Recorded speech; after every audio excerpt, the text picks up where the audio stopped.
Quiet, please. Quiet, please.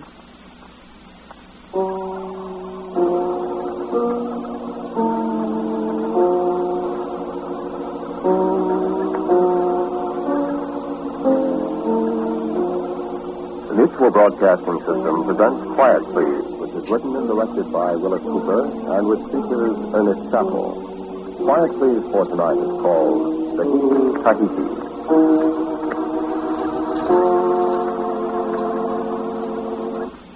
Her name used to be the Bethia, but when His Majesty's Navy commissioned her, they changed her name, of course.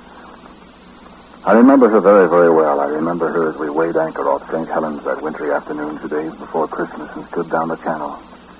I remember her in the howling gales north of the Horn when the wind and the icy rain fair threatened to rip the sails off her. I remember her in the flat calms of the Southern Ocean, too, with the sun starting to tar from her deck seams and 45 men, officers, and able seamen and cooks and gardener and all, panting for breath between the two tropics. And I remember her burning, a broken and looted wreck on the beach far below us, 120 west longitude and latitude 25 south.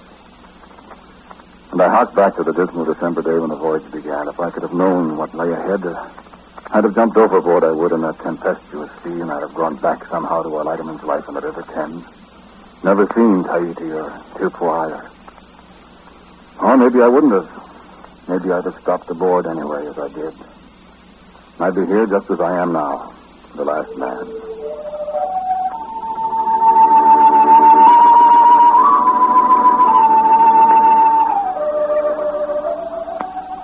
Tahiti told me about it, of course. Else how would I know why we came to Tahiti and Father? Tahiti met his wife to me all these long years on this lonely place. It was the women, of course. They'd taken more than a fancy to the English sailors who came to the lovely island with Captain Cook, and they prayed for the white men to come back. They shouldn't have done it. But they prayed to Wahine Tahiti. Wahine Tahiti, the mother goddess, the secret protectress of the women of Tahiti. A goddess who went away from Tahiti and... Well, I'll tell you about that. Wahine Tahiti, woman of Tahiti, that's her name. She has no other name. Then, since she went away, they don't remember her anymore. They've forgotten Wahine Tahiti. And they've forgotten the lovely women who came with us. Mainiti, Tarua, and Parahiti, that was my wife. Then, of course, they've forgotten us.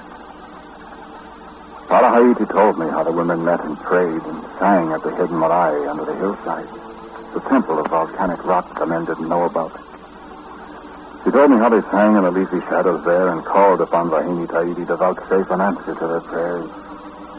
She told me how Wahine Tahiti did appear and how she did speak to her mortal sisters. Comfort yourselves, sisters, for the men come in the canoe with the white wings. Theirs is a journey of hardship and suffering, and death is with them. You have prayed me to bring them, I have promised. They will come.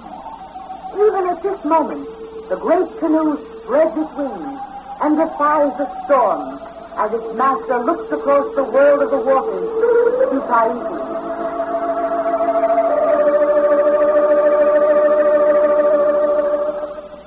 And sure it was. For I reckoned back the day Wahine Tahiti spoke to the women. And it was the 23rd of December, 1787, 2 days before Christmas. And moreover, she spoke of the other great war canoes that lay at anchor and how they made solemn sounds with their great guns. And I remembered how the other ships did salute us with cannons as the little 90-foot transport stood down the brawling channel away from them. Tahiti told me how the goddess spoke of the tyranny of the captain to his men. And I remembered, too, what I'd heard with my own 2 ears, the captain bellowing to Samuel I'll be here, Mr. Samuel. the issue of the provisions. I have no complaints from you about the quality of the provisions I've laid in, and I have no complaints furthermore from any man of the crew here. For if I do, I'll have the man thrust up in stanza here, Mr. Samuel, and we'll see the color of his blood under the cap. And that applies to you, too, sir. So give me none of your fool's arguments. Salt horse and weevily biscuits for sailormen's lot, and they'll like it. And so will you, Mr. Samuel. You hear me, sir?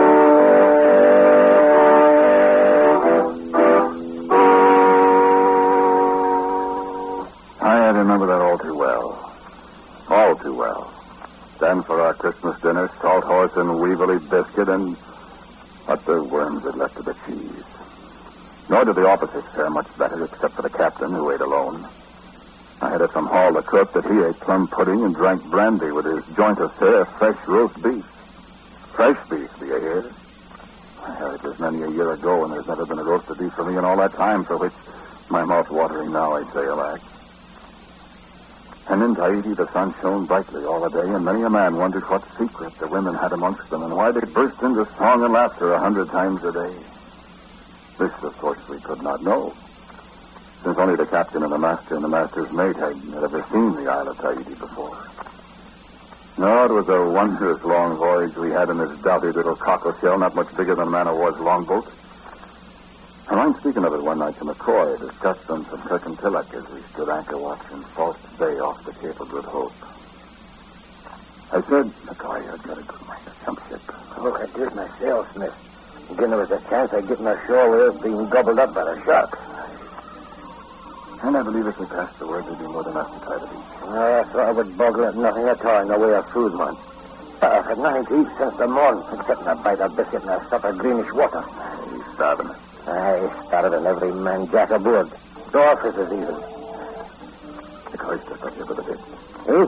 What's that for? Don't talk so loud. Oh, he's asleep. Well, the master's on the quarterdeck, so speak easy. Oh, you're the one that wanted to speak. And so I will. Nice man. Have you heard the talk? I've heard nothing but talk as long as I've been aboard the Sucker. Yeah? Aye. What kind of talk? Oh, did you ever a British seaman go on a voyaging without grumbling? Though he had come there 3 times a day? Yeah, this is past the mere grumbling stage. So I hear. Oh, do you know? Have you heard aught? Aye. I have. And? I don't like it, Smith. Do you like being starved in and beaten? Being at the mercy of that brute of a man aft? The captain, you mean? Harky, Smith. I've served time under more than a few captains of His Majesty's Navy. I thought I'd met some rare, hard men. But this one's the devil straight from hell. And one day... Well, one day... One day, mayhap someone will send him back to the place whence he came. Hark. What is here? I thought I heard someone laugh. There's nobody on deck. Mr. Fryer back in the quarterdeck. No, Smith, it wasn't Fryer. Oh, well, then who? Smith. I could have sworn it was a woman laughing. Out there in the black darkness beyond.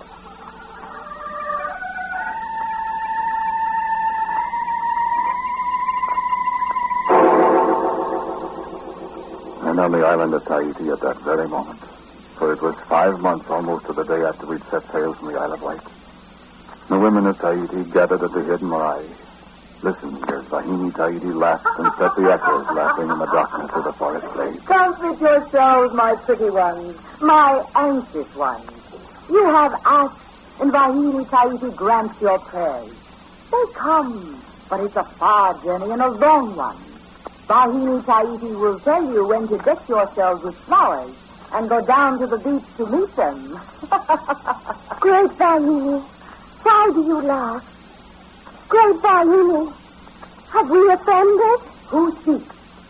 It is I, Great Wahine. I, Parahayuti. No, you have not offended Parahayuti. Then why do you laugh, Wahine Tahiti? Oh, it is my humor to laugh, my daughter, at the shortcomings of those who serve me, even as all who hold power have some secret scorn for their servants.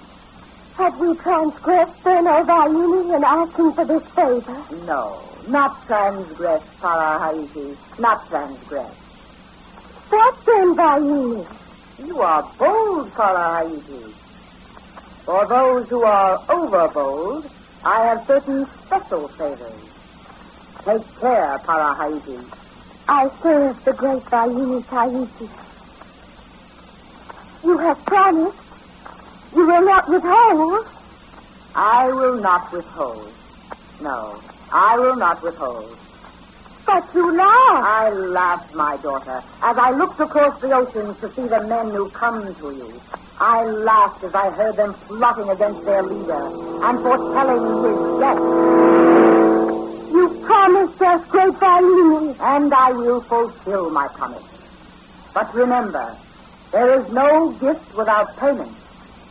We will pay, great Wahine. Yes, you will pay. You will pay with exile and weeping. And you and the men who come to you in the great war canoe with white wings will die in a far unknown place. With your own hands shall you slay them.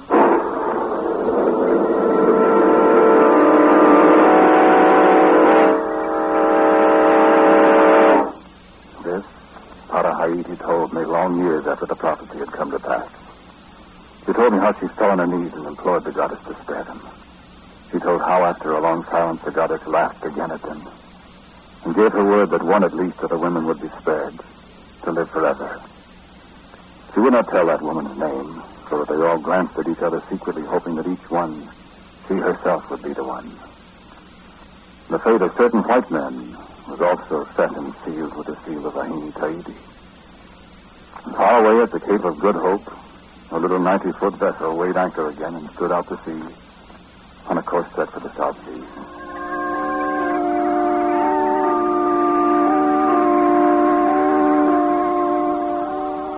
Then on the 20th of August, 1788, a cold, early spring day, we dropped anchor in Adventure Bay in Van Diemen's Land.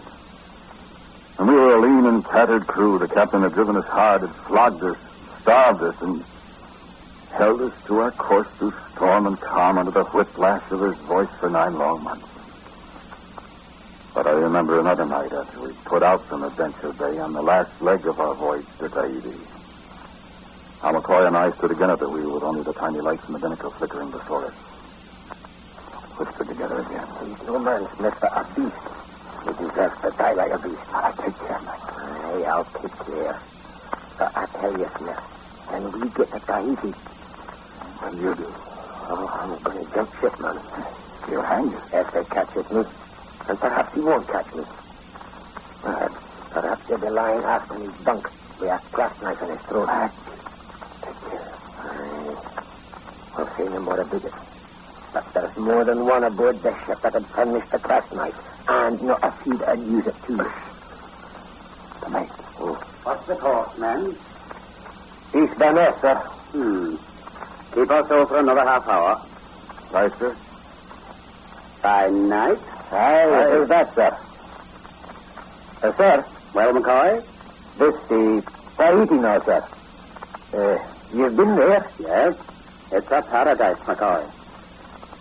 Are the women beautiful, sir? Yes? Oh, the most beautiful in the whole world, Smith. And do they have plenty to eat, sir? Unlike us, they do, McCoy. Aye, so. And there'd be hills and jungles, too, sir? Oh, yes. And where a man might never be found if the native people was to, let's see, take a liking to him? Well, they're very friendly people, McCoy. A man who jumps ship might be able to elude capture. Oh, I didn't say about jumping ships, sir. But it isn't a good idea to murder the captain of one of His Majesty's ships. Sir? I was just thinking aloud, McCoy. Sir, McCoy didn't mean that. He was just thinking. I don't know what you're talking about, Smith. Here, you men hungry. Oh, thank you, sir. Thank you, It isn't much, But, sir, you have never starved. haven't I? Well, just be careful, men. Well, sir, it's 7 bills. Strike it. Aye, aye, sir.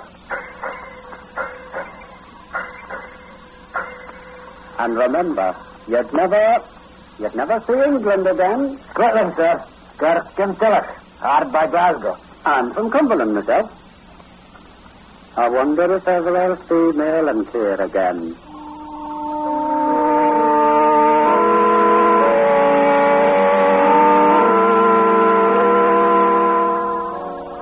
Then through the warm tropic seas again, night after in the starry night, with the Southern Cross over the port quarter. And day after blazing day on the northeasterly course for the Society Islands and the Isle of Tahiti. Short rations and a hint of scurvy amongst us. And the wicked hit of the cat-o'-nine tails of the gangway. The sobbing cries of a British seaman's flogged. They're asking you to be said like a man, not as a pig. And one day a cloud on the far horizon, and we knew our long voyage was nearly over. Tahiti at last, with the peak of Wahine towering high in the distance, and lush greenness wherever the eye passed. And we dropped anchor in Marabai Harbor, Tahiti, Nui, after a voyage of more than 27,000 miles in almost 2 years. And as has been told, it was a fair island. And the women were beautiful.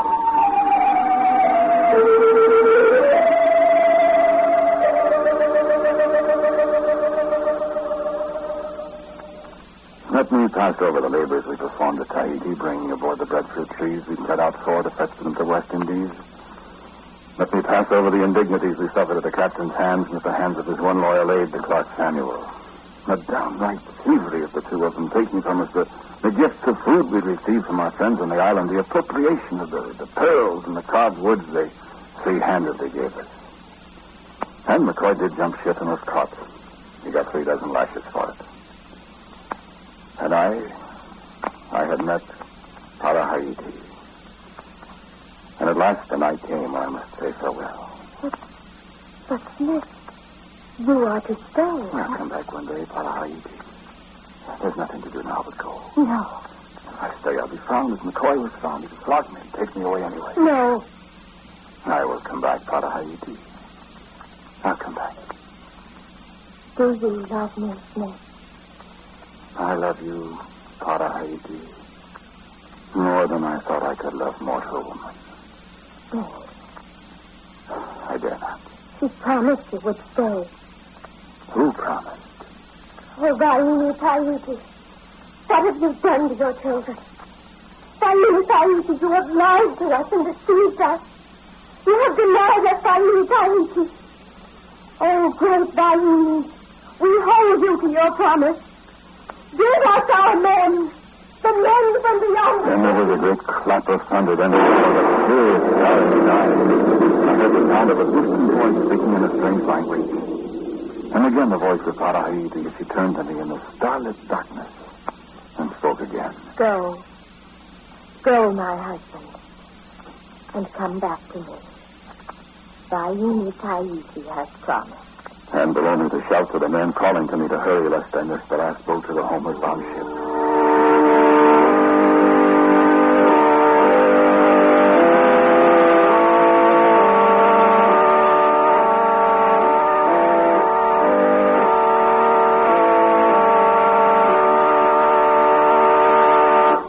There were a few aboard who thought that now we'd set our course for England, the captain would be in a merrier mood.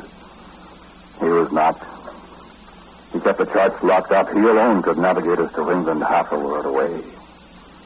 We thought our life was a hell on the outward voyage. I say to you, that was a pleasant, lightsome, gay excursion compared to what we suffered when we headed away from Tahiti.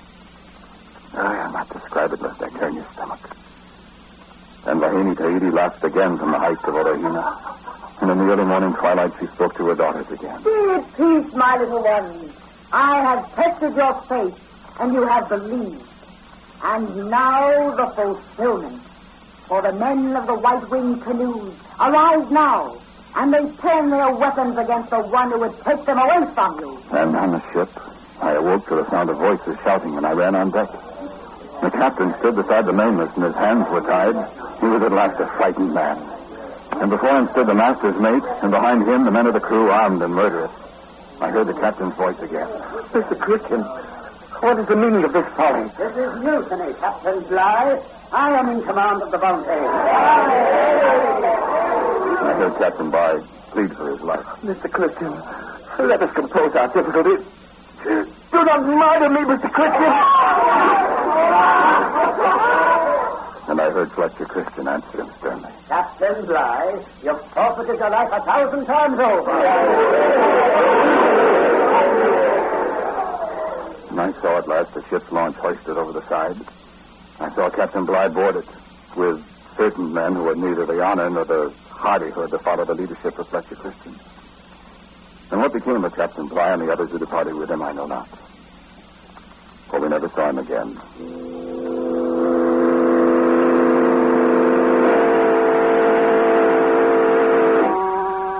We cannot remain here, men. For Bligh, if he does reach England, will set all his Majesty's navy about our ears. If it takes until the end of time, they'll never give us up till we've all swung from a yardarm in a British port.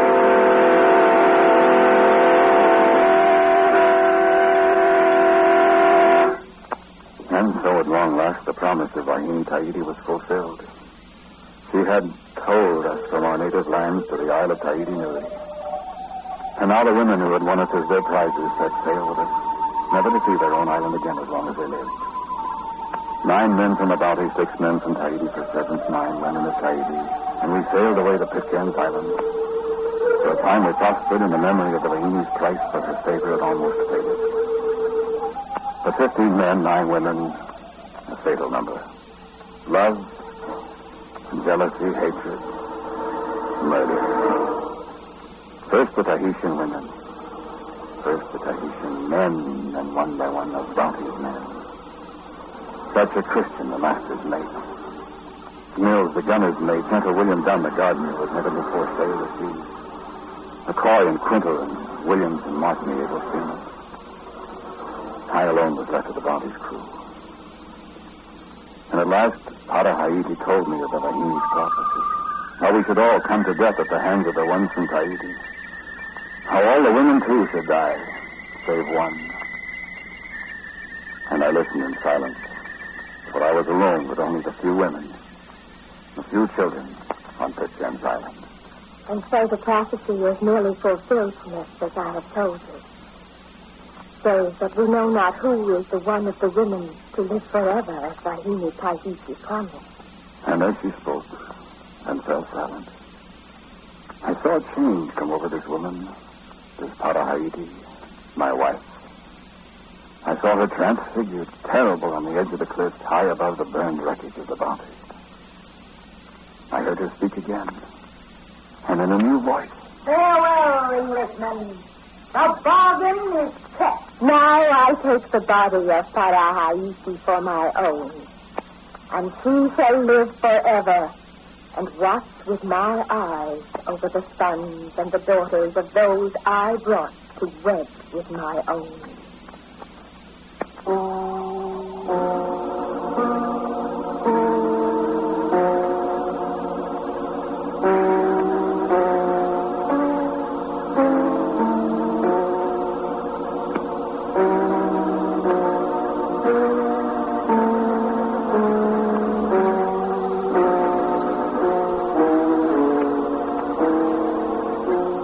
The title of tonight's Quiet Please story was Wahine Tahiti. It was written and directed by Willis Cooper. And Alexander Smith, the man who spoke to you, was Ernest Chappell. And J. Pat O'Malley played McCoy, Roy Irving was Fletcher Christian, and Charles Penman was Captain Bligh. Pata Haiti was Sarita Bauer, and Wahine Tahiti was Harriet Priestley. Music for Quiet Please is played by Albert Brooks. Now for word about next week, here is our writer-director, Willis Cooper. Characters in tonight's story really lived, as you well know. The events in the story might have happened, or they might not. Alexander Smith actually was the last survivor of the Bounty, but he told many conflicting stories of what had actually happened. Next week, our Quiet Please story called As Long as I Live. And so until next week at the same time, I am quietly yours, Ernest Chappell. This program was heard in Canada through the facilities of Canadian Broadcasting Corporation. This is the Mutual Broadcasting System.